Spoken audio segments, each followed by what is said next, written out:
Hello everyone, welcome to Shannon Gardens. Thank you guys so much for joining me.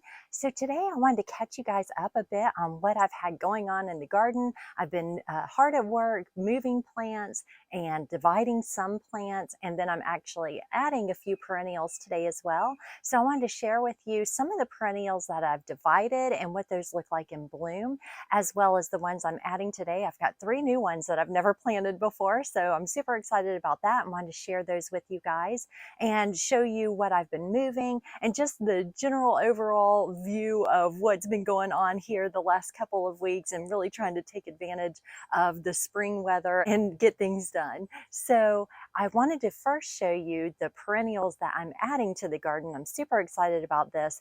And like I said, I haven't added these before. I've not owned these perennials before. So if you guys have any experience, please let me know in the comments. But I'll show you, and I'll have to show you the plant tags because I only have one that's blooming currently. So I'll show you the tags and what they look like and what the requirements are and that information as well. So all 3 of the perennials that I'm adding do require full sun. These are full sun perennials. And the first one I wanted to show you guys is the Paquito Butter Yellow Dwarf Agastache. So let me show this to you. This is the only one that's blooming so far, and it's just got a few blooms on it. These are said to attract hummingbirds, and so that definitely attracted me to this plant. I'm always looking for plants that will bring more hummingbirds to my garden, so that was very attractive.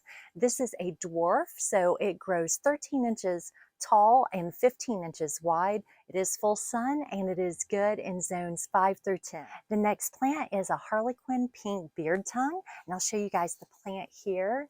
And that is not blooming yet. Now this is pollinator friendly. I'll show you guys what it looks like when it is in bloom, which is right there. They had a few different colors, but I just loved that pink and how I thought it would stand out in the garden. This one is good for zones 5 through 9 and gets 22 inches tall and 16 inches wide, and it does state that it is fast growing. And then lastly, I have the Fire Dance Red Hot Poker. I'll show you guys the plant, which has this grass-like foliage, and actually it's a little fuzzy. The leaves are a little fuzzy as well. When this is in bloom, I'll show you the tag just to show you how it looks. Look at those colors. I thought that was just beautiful. And again, something that would really stand out in the garden. This plant is good for zones 5 through 9. And it also grows 18 to 20 inches tall and wide. Now the 3 perennials that I am adding today, all are summer bloomers, and the Agastache actually blooms summer through fall. And actually that's what I'm looking for a lot of times in my garden. I'm really looking for those long bloomers. I do like to have some springtime blooming flowers in there as well. I like to welcome spring with the different flowers, but I really, in the heat of the summer, I like to have a lot of color, and that's really what I'm looking for when I'm adding flowers to my garden. So let's go take a look. I'll show you guys what I've been dividing, add these to the garden, and just kind of give you an idea of what I've been doing and how everything's progressing.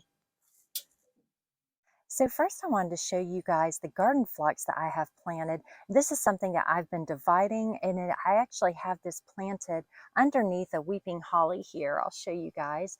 So it is in the shade part of the day, and it does really, really well here. So much so that I've been able to divide it quite a few times. I've got some growing in pots, and I actually planted it in 2 more locations under 2 more weeping hollies that I have, and I'm really excited for that to take off as well. So I'll show you guys a picture and video of this when it was in bloom last summer, just so you can get an idea of what that looks like.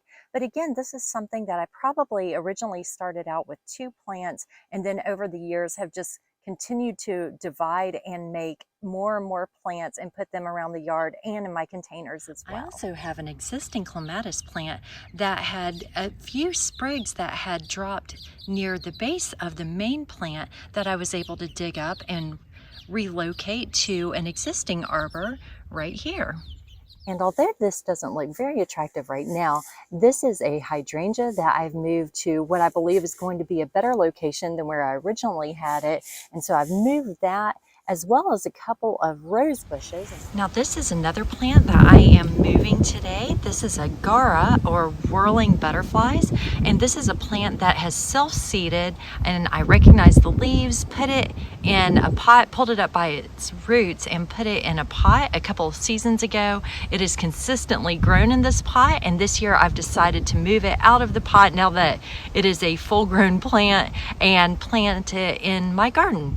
All right, the guara has been relocated and it's just starting to bloom. I'll show you guys one of the blooms here.